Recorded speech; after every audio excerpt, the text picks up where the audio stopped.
주 안에 있는 나에게 난 근심이 있으랴.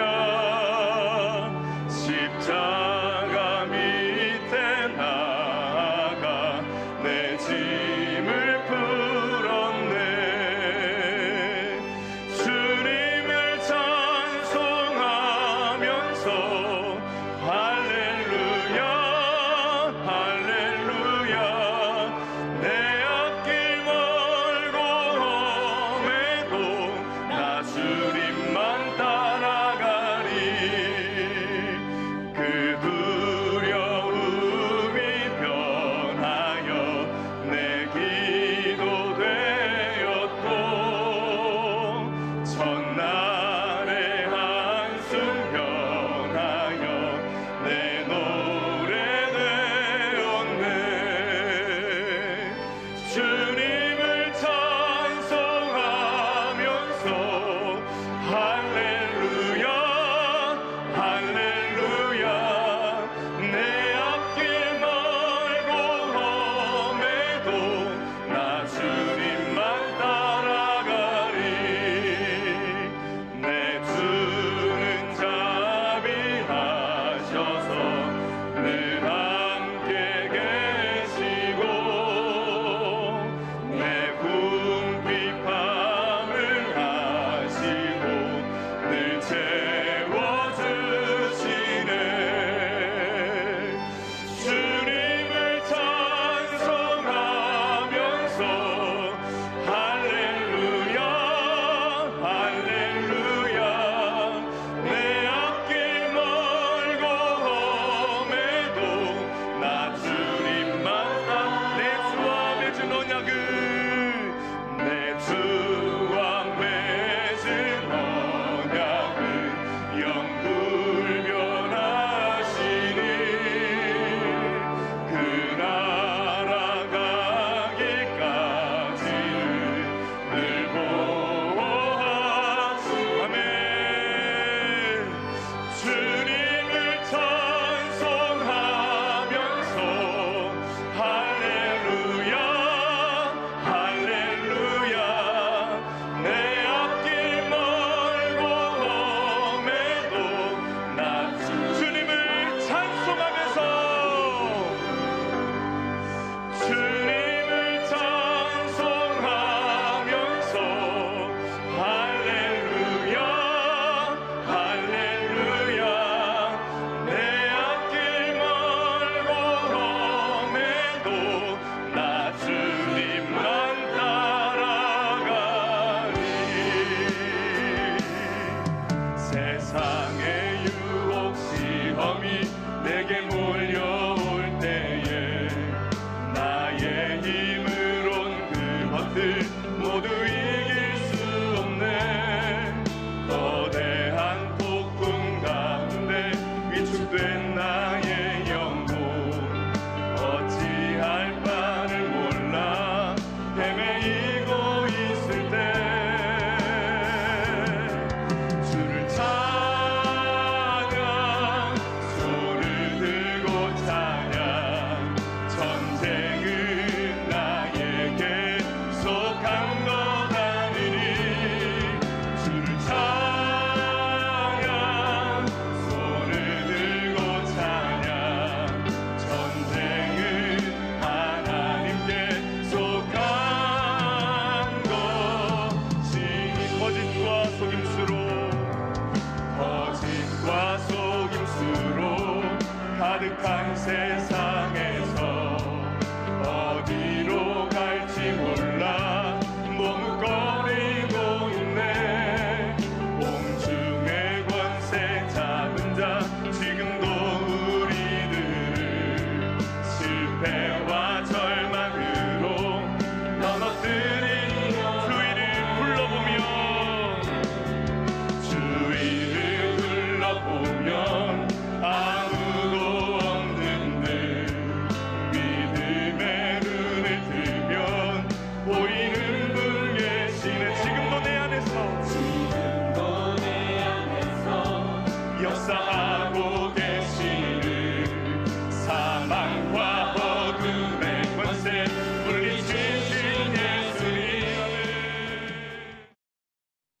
자, 우리는 계속 예수님의 그 종말에 대한 예언, 예수님의 예언인데 종말에 대한 예언입니다. 이제 이 예언은 두 가지 성격이 있는데 하나는 곧 아주 임박한 심판입니다. 그것은 예루살렘 성전의 회파와 예루살렘의 함락을 얘기하고요.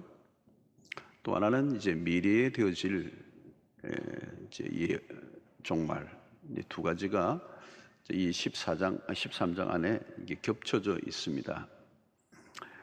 오늘 14절부터 이제 쭉 살펴보아야 되는데 우리 28절부터 읽었습니다.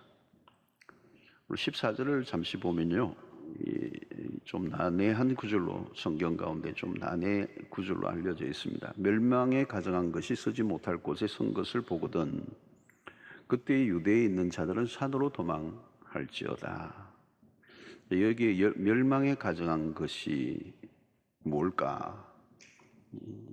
다니엘서에서 이 부분이 언급되어 있는데요. 다니엘서 11장 31절에 보면 군대는 그의 편에 서서 성소 곧 견고한 곳을 더럽히며 매일 드리는 제사를 폐하며 멸망하게 하는 가정한 것을 세울 것이며, 가장 거룩한 곳이 성전인데 그 성전에 가정한 게 들어선다, 설 것이다, 이제 이런 예언을 했습니다.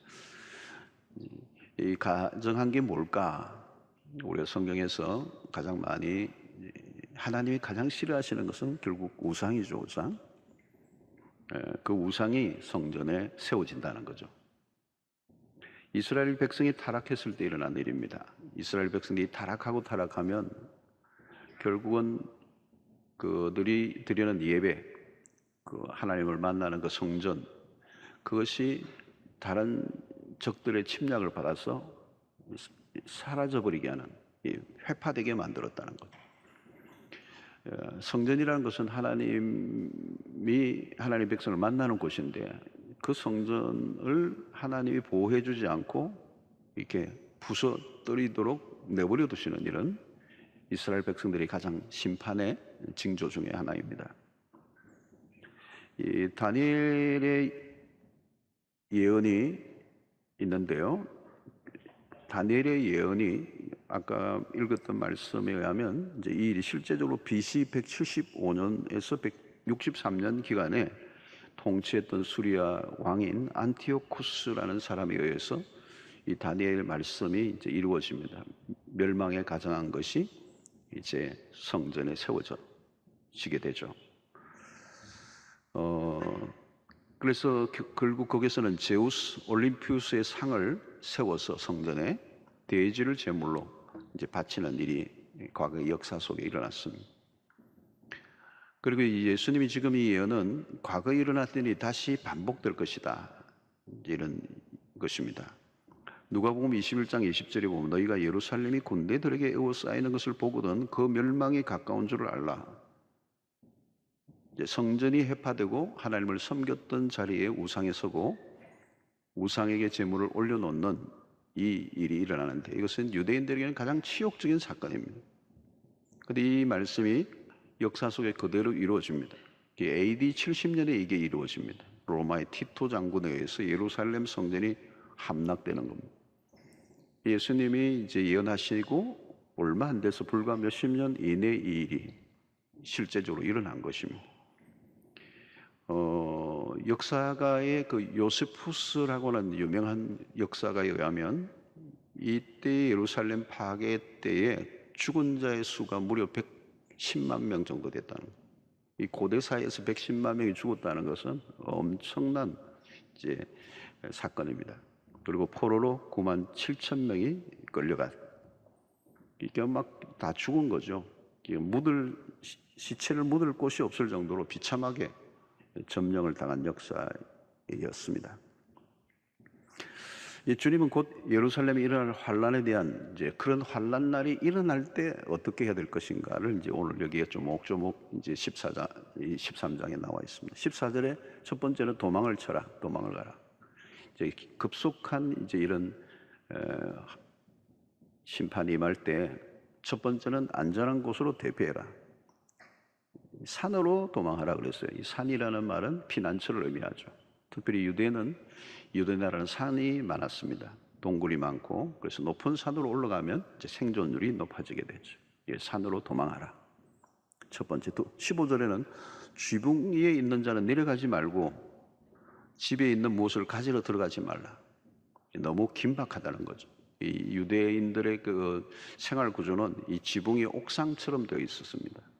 예, 그래서 그것을 휴식처로 대피처로 삼았는데, 이제 이 환란 날이 오면 지붕 위에 있는 자는 집에 뭘 가지러 들어가지 말라.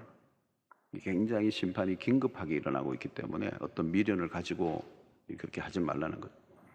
16절에 밭에 있는 자는 겉옷을 가지러 뒤로 돌이키지 말지어다. 유대인들이 이 성 바깥으로 일을 하러 갈 때 가볍게 옷차림을 했는데, 갑자기 환란이 임하면 이 겉옷을 가지러 집으로 가면 안 된다는 거. 그렇게 챙길 여유가 없다. 17절에도 그날에는 아이 뵌 자들과 젖 먹이는 자들에게 화가 있으리로다. 아이를 뵌 사람이나 갓난 사람을 둔 사람이 화가 있다는 뜻이 아니고요, 임산부나 젖 먹이를 둔 여인들이 이 환란 날에 신속하게 피할 수 없기 때문에 화가 있다는 얘기입니다. 빨리 피해야 되는 거죠. 예, 그래서 이 생명을 가진 이것이 축복이 아니고 이 환란 날에는 그것이 화가 되는 순간이 될 수 있다. 18절에도 이 일이 겨울에 일어나지 않도록 기도하라. 팔레스타인의 겨울은 우기입니다. 우기. 비가 많이 오면 강이나 하천이 범람하고 길이 끊겨버리면 이제 피신하기 어렵죠. 전체적으로 이 말씀들은 뭐냐면 심판의 순간에 벌어질 긴박성입니다. 긴박성. 심판이 시작되면 초스피드로 모든 게 진행이 되고, 그래서 그때는 뭐 쓸데없는 것에 미련을 갖지 마라. 단호히 모든 것을 끊고 이제 이 심판 날을 대비해야 된다는 말씀을 하고 있습니다. 자, 그러면서 이 19절부터는 대환란에 대한 얘기가 있습니다. 앞으로 이제 요한계시록을 다루면 이제 이 마지막 날에 그리스도가 오시기 전에 일어날 대환란에 대한 예언들이 있습니다. 19절을 보면 이는 그 날들이 환란의 날이 되겠습니다. 하나님께서 창조하신 시초부터 지금까지 이런 환란이 없었고 후에도 없으리라. 아주 대환란입니다. 그동안에 본 적이 없는 그런 초대형의 환란들이, 우리의 상상을 초월하는 비극적인 사건들이 인류의 종말의 시점에 일어난다는 것. 자, 다니엘서에서도 이 큰 환란에 대한 예언이 있습니다. 다니엘 12장 1절 보면 그때 내 민족을 호위하는 큰 군주 미가엘이 일어날 것이요 또 환란이 있으리니 이는 개국 이래로 그때까지 없던 환란일 것이며 그때 내 백성 중 책에 기록된 모든 자가 구원을 받을 것이다. 자, 이런 환란이 바로 앞부분에 얘기했던 예루살렘의 함락이 될 때도 110만 명이 죽었던 그 엄청난 사건도 사실은 이런 큰 대환란이에요. 그들이 한 번도 본 적이 없는 거죠. 그러나 그리스도가 오시기 직전의 환란은 더 큰 환란들이에요. 자, 오늘 여기 보면 개국 이래로 그때와 같이 없던 환란일 것이며 그리고 그때에 내 백성 중 책에 기록된 모든 자가 구원을 받을 것이다. 그래서 항상 구원과 심판은 같이 있는 겁니다. 구원의 날이 어떤 사람에게 심판의 날이 되죠. 그래서 이 환란 중에 동시에 구원의 역사가 펼쳐지게 될 것이다. 자, 누구를 구원하실 건가요? 그 책에 기록된 자들. 이 책이 어떤 책이겠습니까? 생명책에 기록된 자들을 구원을 얻을 것이다. 자, 20절에 보면 만일 주께서 그 날들을 감하지 아니하셨더라면 모든 육체가 구원을 얻지 못할 것이거늘 자기가 택하신 자들을 위하여 그 날들을 감하셨느니라. 자, 환란이 너무 심해지면 살아남을 자가 없다는 겁니다. 그래서 하나님이 환란의 그 날수를 줄이셨다. 왜? 당신이 택하신 백성들이 그 심판을 견디지 못하여 멸망에 이르게 될까 봐 당신의 백성들을 구원해내시기 위해서 환란의 날수를 줄였다는 얘기를 오늘 여기서 하고 있습니다. 그러니까 여러분, 이 하나님은 당신의 백성들은 반드시 어떤 환란 속에서도 구원해내신다는 게 이제 여기의 말씀입니다. 여러분, 홍수 때에도 하나님은 물로 온 인류를 썰어버렸죠. 근데 노아의 가정을 그 방주로 구원해내셨습니다. 모두가 다 죽는 그 속에서도 구원해내신. 소돔과 고모라의 도성이 유황불로 심판을 받을 때 롯과 두 딸이 건짐을 받습니다. 아무리 비극적인 일이 일어나도 모든 것은 하나님의 통제 안에 있고 그 하나님의 주권과 통제는 당신의 백성들을 구원해내는 일에 실패를 하지 않으신다. 마지막 날에 이 믿음으로 우리가 당할 고통이 참 크지만 그래도 마지막까지 견디는 자, 지난 주간에 살펴보았던 것처럼 마지막 끝까지 견디는 자는 구원을 얻으리라. 하나님의 이 모든 심판의 계획 안에는, 섭리 안에는 하나님의 당신의 백성, 생명책의 이름을 기록한 사람들을 마지막까지는 구원해내신다. 여러분, 성경은 창세기부터 요한계시록까지 어떤 면에서 이 심판, 구원의 이야기가 꽉 차 있는 것이죠. 그 가운데 오늘 이제 예수님이 십자가를 지시기 전에 제자들에게 이 마지막 날의 예언을 이제 비밀을 알려주시고 있는 겁니다. 자, 환란이 지난 후에 그리스도가 오실 때 일어날 일들입니다. 천체 이상들이 일어나는데 이전에 한 번도 보지 못한 이변들입니다. 24절, 25절 보니까 그때 그 환란 후 해가 어두워지며 달이 빛을 내지 아니하며 별들이 하늘에서 떨어지며 하늘에 있는 권능들이 흔들리리라. 해가 어두워진다는 말은 해가 빛을 잃었다는 겁니다. 하나님이 빛을 주시는 분인데 이 빛을 거둬버리니까 달도 빛을 내지 못했다.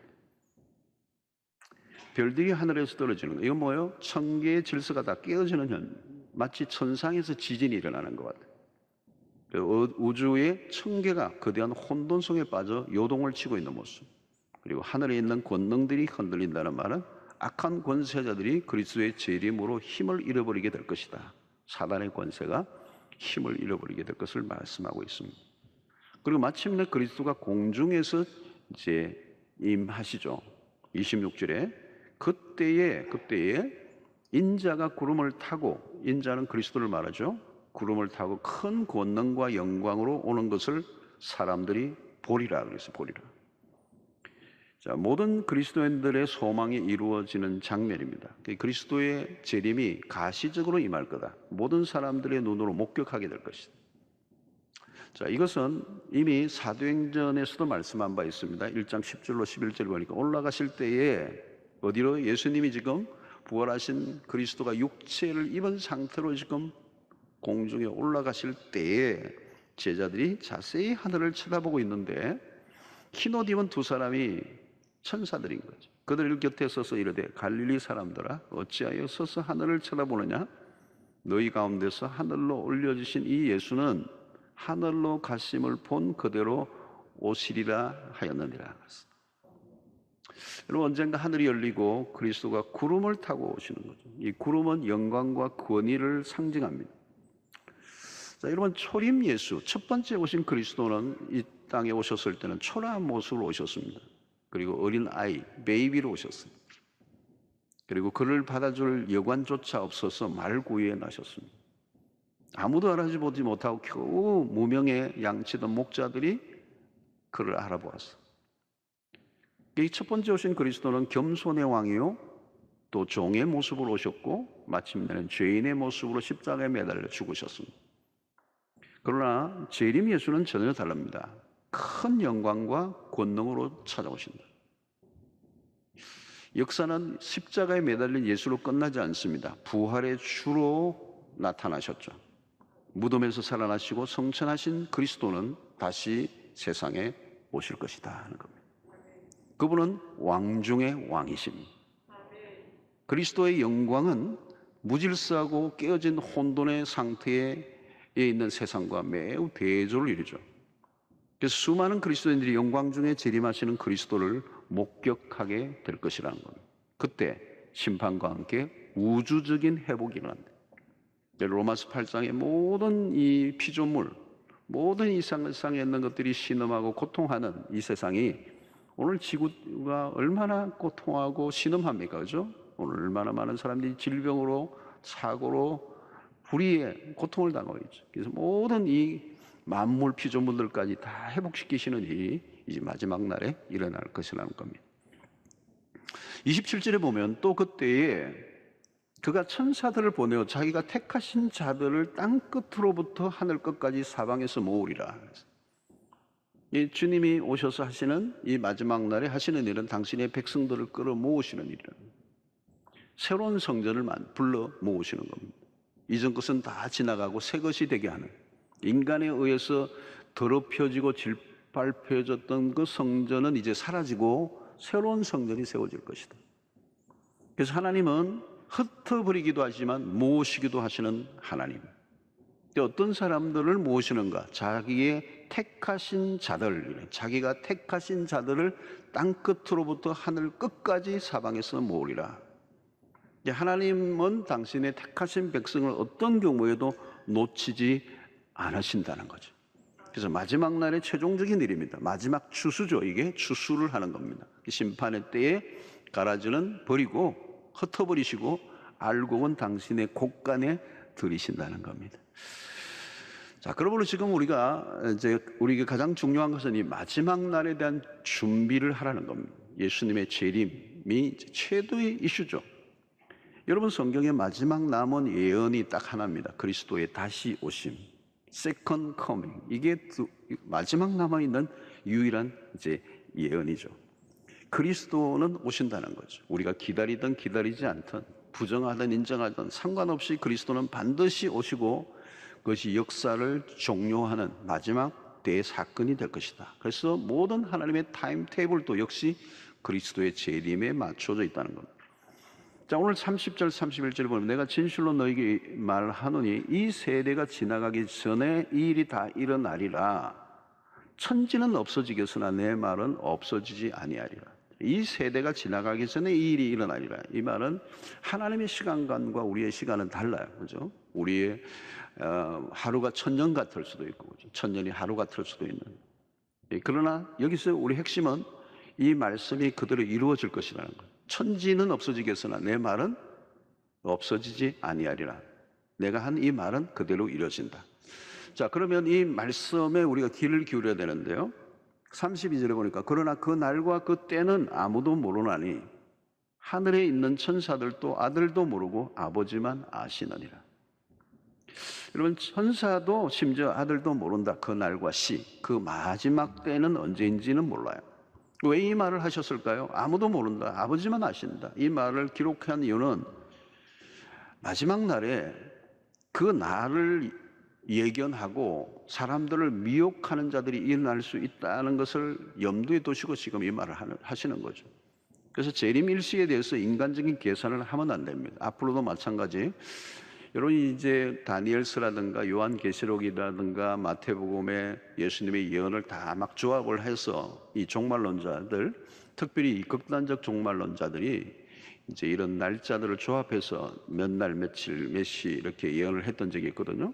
앞으로도 이제 그런 사람들이 나올 가능성이 많습니다. 그래서 우리는 이 32절 9절을 딱 붙들고 그 날과 시를 알리는 사람 무조건 가짜다, 거짓말한다, 그렇게 믿으시면 틀림이 없습니다. 우리는 말씀을 믿어야 되기 때문에 그 날과 시는 영원히 비밀이에요. 우리가 알려고 시도하지 않아야 된다는 거예요. 우리가 할 일은 딱 하나예요. 뭡니까? 33절입니다. 주의하라, 깨어있으라. 그때가 언제인지 알지 못함이라. 우리가 할 일은 주의하고 깨어있는 것입니다.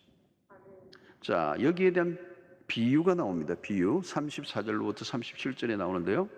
가령 사람이 집을 떠나 타국으로 갈 때에 그 종들에게 권한을 주어 각각 사물을 맡기며 문지기에게 깨어있으라 명함과 같으니, 이 비유를 한 겁니다. 그러므로 깨어있으라. 집주인이 언제 올는지, 혹 저물 때 일는지, 밤중일는지, 다굴 때 일는지, 새벽일는지 너희가 알지 못함이라. 그가 호련히 와서 너희가 자는 것을 보지 않도록 하라. 깨어있으라. 내가 너희에게 하는 이 말은 모든 사람에게 하는 말이니라 하시니라 그랬어요.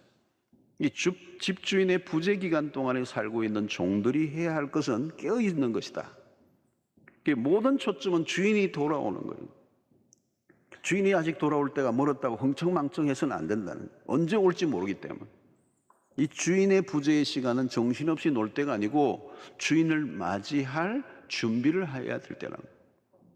종말의 때를 사는 우리에게 마찬가지, 우리에게 주는 교훈입니다. 신앙의 핵심이 뭐냐? 깨어있는 것. 그런데 예수님의 제자들에게도 종종 깨어있으라고 하는 예수님이 제자들에게 말씀을 하셨는데 제자들은 그 경고를 무시했어요. 겟세마네 동산에서도 제자들에게 깨어있으라, 깨어 기도하라 그러는데 그들은 곤히 잠들어요. 결국 시험에 들고 말죠.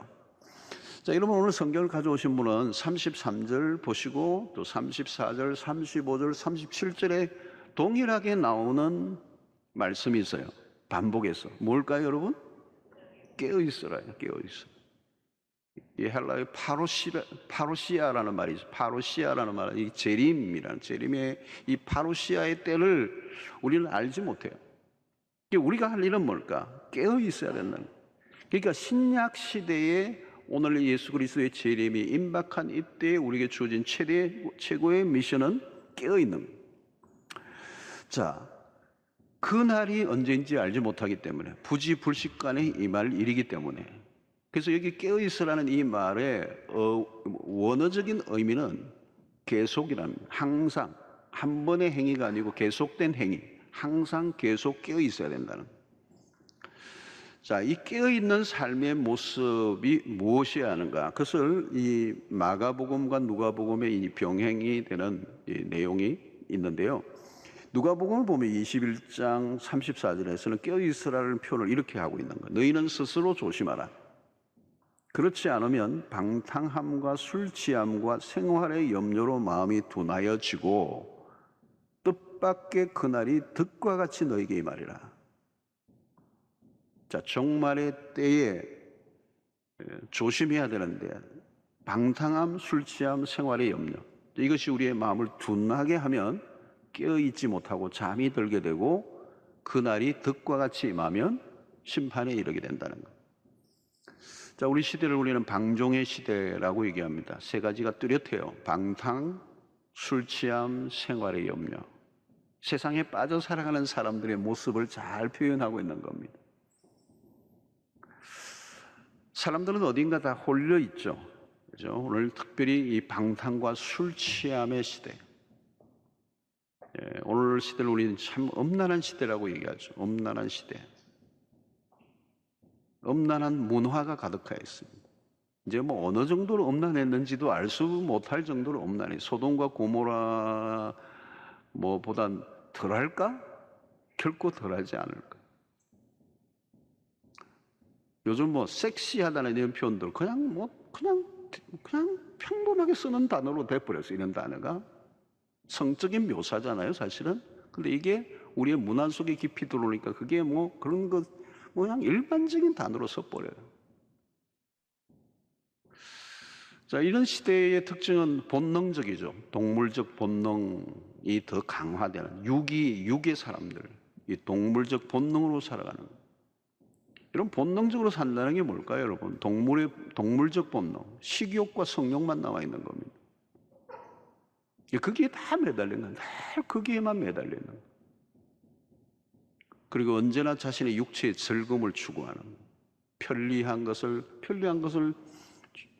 뭐 편리한 게 나쁜 건 아니에요. 근데 편리한 것을 계속 쫓다 보면 어디요? 거기는 뭐가 있는 거예요.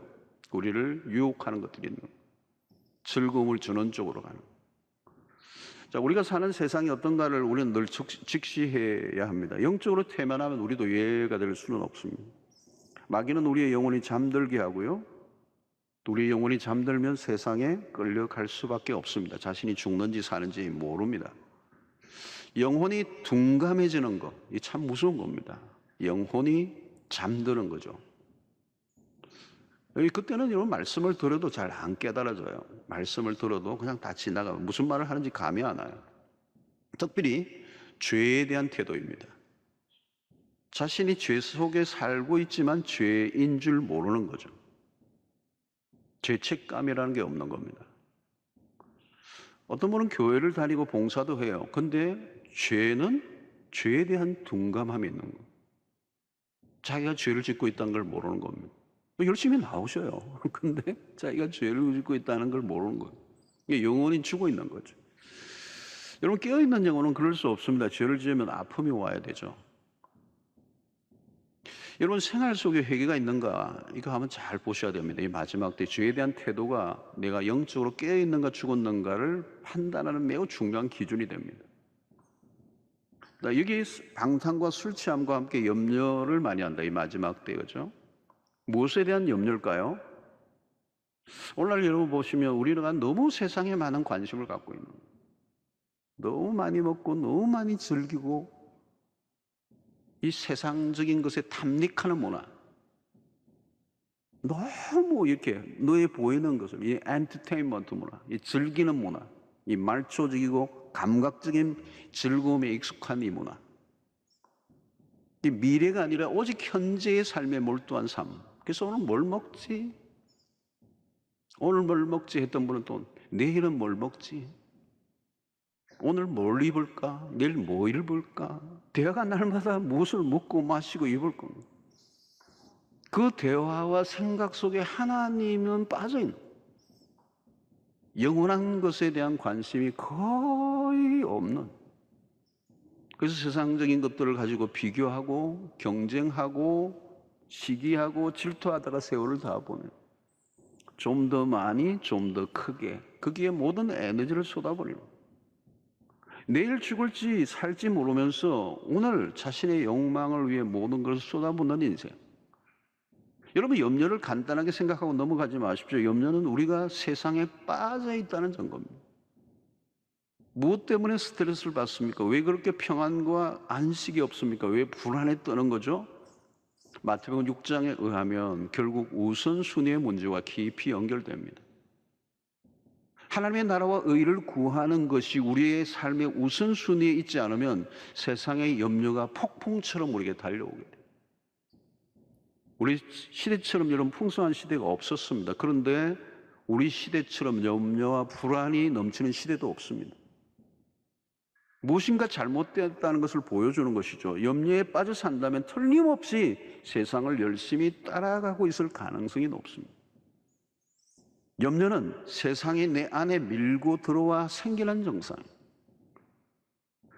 오늘 여러분, 예수님은 마태복음 6장 33절에서 유명한 말씀을 했죠. 앞뒤 전후로 이 6장 33절 앞뒤로 계속 염려에 대해서 말씀하셨잖아요. 염려하지 마라, 염려하지 마라, 염려하지 마라. 염려는 이방인들이 하는 것이다. 염려는 하나님의 백성들이 하는 게 아니다. 너희들은 염려하지 말고 하나님의 나라와 의를 구하라. 이 마태복음 6장 33절, 그런즉 너희는 먼저 그의 나라와 그의 의를 구하라. 그리하면 염려하지 않아도 이 모든 것을 너희에게 더하실 것이다.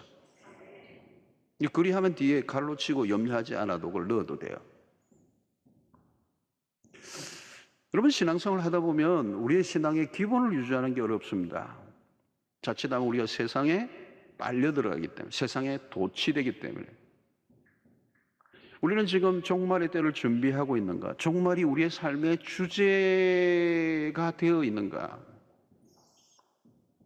여러분, 우리는 이 세상에 천년만년 살 것처럼 생각해서는 안 돼요. 우리는 잠시 머물다 가는 나그네입니다. 순례자의 영성을 가져야 합니다. 가능하면 단순하게 사는 법을 훈련해야 되고요. 절제력이 필요합니다. 그래서 바울은 자기 몸을 쳐 복종시키는 일을 반복적으로 하고 있는 거예요.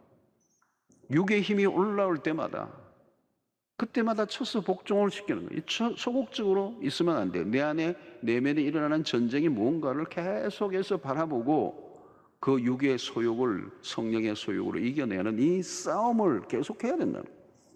현대 문화는 우리를 자꾸 복잡한 곳에 끌어당겨 유혹을 하는 것입니다.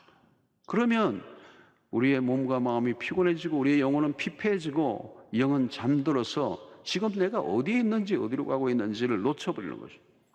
사랑하는 성도들, 우리는 세상을 따라가는 사람이 아닙니다. 우리가 가야 할 길은 따로 있습니다. 우리의 목적지는 세상의 사람과 다릅니다. 누가복음 21장 36절에 이르므로 너희는 장차 올 이 모든 일을 능히 피하고 인자 앞에 서도록 항상 기도하며 깨어있으라 하시니라. 여러분, 여기 뭐예요? 항상 기도하며 깨어있으라. 이거 어려운 겁니다, 여러분. 그래서 우리는 어때요? 깨어있으려고 하면 영적 자극이 필요해요. 주변에 자는 사람들이 있으면 나도 잠들기 쉬워요. 다 자니까 같이 자는 거예요. 그리고 경각심이 없는 거죠. 여러분, 주변에 깨어있는 사람들이 있으면 그 사람이 나를, 서로가 깨워주는 역할을 하는 거예요. 내가 잠들 때 누가 나를 깨워주는가? 여러분, 말씀은요, 잠드는 사람들이 많습니다. 세상에 취해서 무슨 일이 일어날지 모르는 거죠. 그래서 말세에 깨어있는 공동체가 필요해요. 내 신앙이 비실비실하면 정신이 번쩍 들도록 깨우쳐주는 교회, 깨우쳐주는 성도, 깨우쳐주는 영적 지도자들이 있어요. 여러분, 신앙생활은 한마디로 깨어있는 것입니다. 무엇이 좋은 신앙입니까? 항상 영이 깨어있는 겁니다. 깨어있지 않으면 아무 소용이 없어요. 깨어있는 게 실력이고 능력입니다. 아무리 능력이 많아도 깨어있지 않으면 소용이 없습니다. 신약시대의 신앙의 핵심은 영적으로 깨어있음을 유지하는 것. 자, 36절을 보십시오. 그가 호련히 와서 너희가 자는 것을 보지 않도록 하라. 이게 중요한 단어가 있어요. 호련입니다. 뜻밖의 예상하지 않는 순간에 갑자기 찾아오십니다. 어떻게 해야 되죠, 여러분? 그러면 호련히 갑자기 우리는 매일매일 마지막처럼 살아야 합니다. 회개도 미루면 안 됩니다. 생각나는 대로 그날 회개합니다. 매일 감사만 하는 게 아니고요, 매일 회개를 하셔야 됩니다. 그날 하나님 앞에서 해결하는 삶입니다. 주변에 용서할 사람이 있으면 그날 속히 용서하세요. 미루지 말라는 거예요. 더 이상 기회가 주어지지 않는 순간이 오기 때문에 오늘 지금 이 순간이 하나님이 우리에게 주신 유일한 기회라고 믿고, 갑자기 주님이 오실 때, 역사가 종료될 때 하나님 앞에 후회함이 없는 선택을 매일 해야 한다는. 자, 깨어있음과 함께 우리가 갖춰야 될 매우 중요한 것은 뭘까요? 여러분, 결혼 날짜를 정한 신부는 어떻게 합니까? 그날이 다가온다고 아무 일도 하지 않고 가만히 있습니까? 신부로서의 준비를 해야 되죠. 리스트를 만들고 준비하며 하루하루를 기대하며 보낼 것입니다. 그냥 막 살지 않아요. 요한일서 3장 2절로 3절의 말씀입니다. 사랑하는 자들아, 우리가 지금은 하나님의 자녀라. 장래에 어떻게 될지는 아직 나타나지 아니하였으나 그가 나타나시면 우리가 그와 같을 줄을 아는 것은 그의 참모습 그대로 볼 것이기 때문이니, 주를 위하여 이 소망을 가진 자마다 그의 깨끗하심과 같이 자기를 깨끗하게 하느니라. 여러분, 신부가 준비할 것은 뭘까요? 여러분, 신비가 준비해야 될 것은 돈, 무슨 폐물, 집, 아름다운 몸매 필요하겠죠. 그러나 여러분, 신부가 준비해야 될 것은 순결입니다.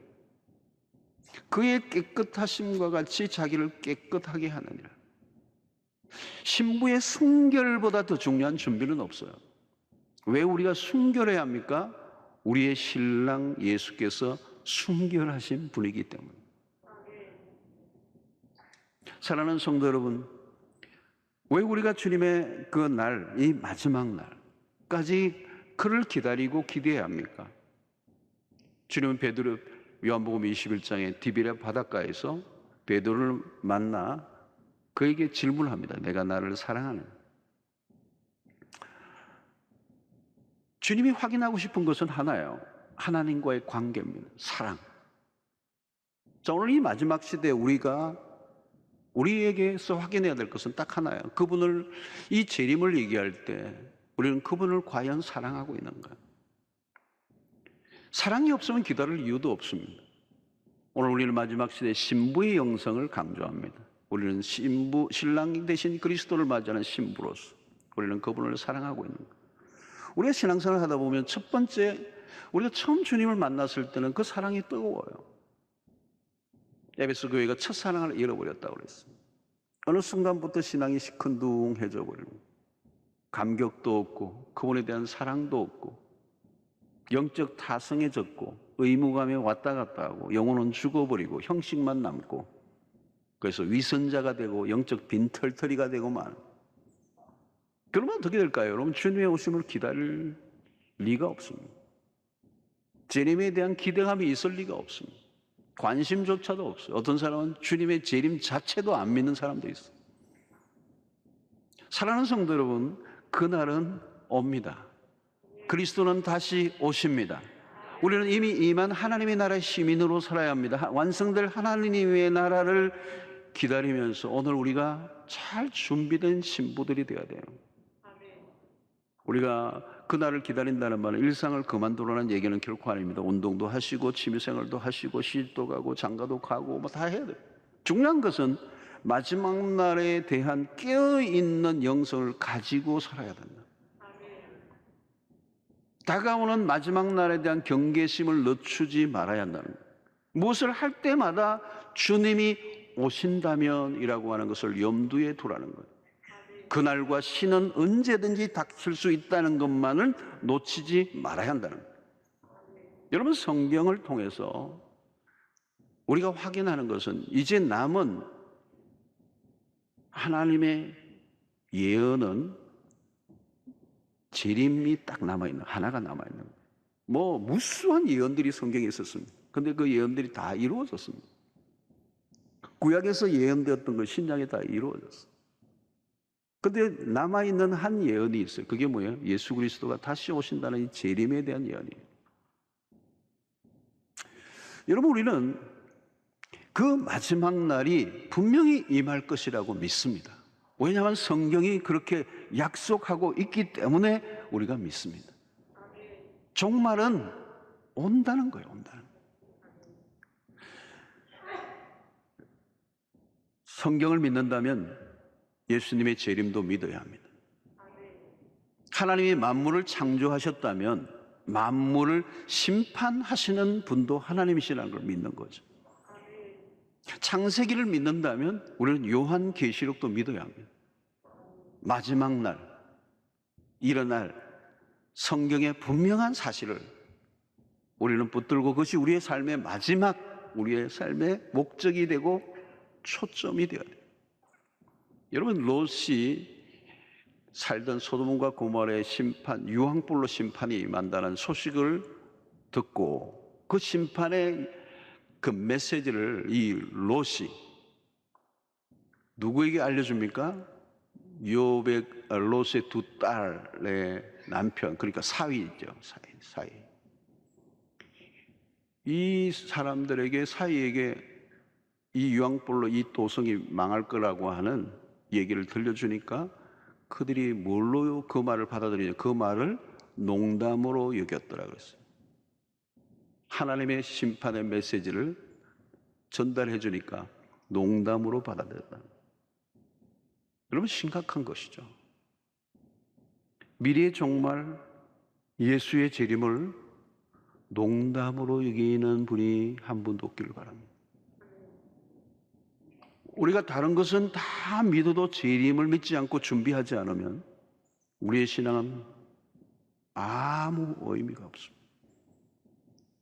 오늘 우리는 포스트 코로나를 얘기합니다. 코로나 이후를 준비합니다. 사람 많은 준비가 필요해요. 왜? 뉴 노멀이 오니까. 새로운 일상을 준비하는 이야기들로 가득 차 있습니다. 그뿐만 아니라 우리는 평소에도 우리의 미래를 염려하고 미래에 대한 계획도 하고 미래를 위한 투자도 합니다. 다 필요한 것이죠. 다 필요한 것이죠.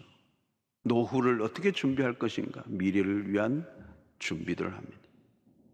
그런데 여러분, 진짜 미래를 위한 준비는 무엇일까요? 예수 그리스도의 다시 오심. 이 재림을 나는 어떻게 준비하고 있는가?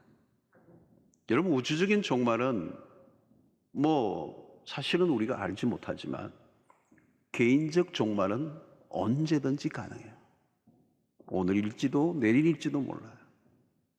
주님이 부르시면 오늘 또 내 인생의 종말이 올 수 있습니다. 사랑하는 성도 여러분, 오늘 우리는 그 날이 분명히 올 것을 믿는다면 나는 지금 어떻게 살아가고 있는가? 그것이 과제입니다. 모든 것이 끝이 나는 순간이 온다면 나는 지금 어떻게 살고 있는가? 적당히 살면 안 되죠. 우리의 믿음의 삶이 선명해져야 해요.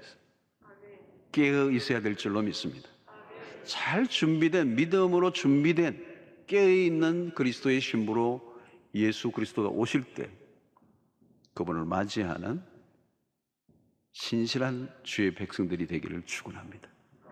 만약에 이 종말의 신앙이 우리의 삶을 꽉 붙잡고 있는 확신을 가지고 있는 삶을 산다면 우리의 삶에 어떤 일이 일어나도 낙심하지 않을 것이고 절망할 이유도 없고 이 땅에 일어난 수없는 일들 속에서도 우리는 좀 더 담백하게 세상을 바라보고 믿음으로 꿋꿋하게 우리가 가는 길을 걸어갈 수 있으리라고 믿습니다. 환난과 시련이 닥쳐도 타협하지 않고 세상에 매몰되지 않고 그리스도의 오심을 맞이할 것입니다. 그래서 여러분, 요한계시록을 우리가 마지막 읽을 때, 그죠? 우리 성경 일독할 때마다 마지막 다 이게 요한계시록 끝낼 때 그 마지막 구절, 아멘, 주 예수여, 어서 오시옵소서. 이 마라나다의 신앙으로 무장하시는 여러분들 되셔서 마지막 날에 부끄러움을 당하지 않고 모두가 구원에 참여하는 은혜가 있게 되기를 주의 이름으로 축원합니다.